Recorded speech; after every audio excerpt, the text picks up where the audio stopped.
We were looking through these court records and noticed an interesting trend. In recent weeks, numerous sex offenders have been slapped with warrants for their arrest. So we asked the police about it. They say it's one step to combating a big problem. We still don't know where they are. Warrants now out for the arrest of people like Tommie Johnson, Smith and Leonard Byndom, all of them convicted of serious sexual crimes. All of them have not registered as sex offenders for over 20 years. Some of them haven't registered for decades. Is that a concern?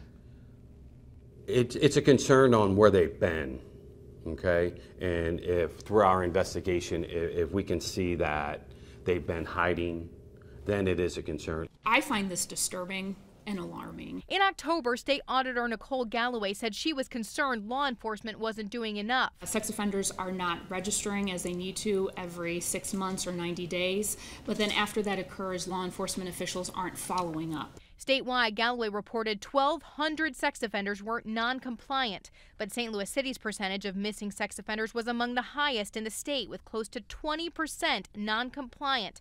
At the time, 244 sex offenders' whereabouts were unknown. We didn't have the manpower, so of course ours is going to slip. Lieutenant Pierre Benoist is head of the Warrant and Fugitive Division of the St. Louis Police. He says the audit opened some eyes. I think it showed a few weaknesses that we have in the department and that we're willing to face them and address them as best as we can. He says the unit that handles sex offenders was simply overwhelmed. On certain days, as many as 70 sex offenders show up to register, leaving less time for compliance checks. If they register in the city, and then all of a sudden they're gone to Arkansas or Kentucky, that's out of our hands. Are they in a nursing home? Are they die? We have no control over that. Now, though, they have more manpower. They've reduced the number of non-compliant sex offenders in the city by 25%.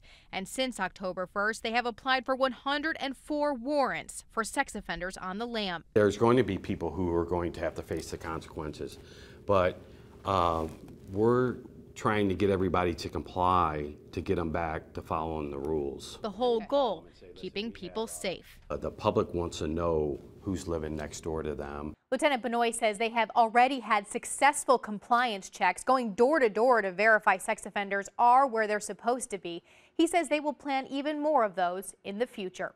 I'm Lauren Traeger, News 4.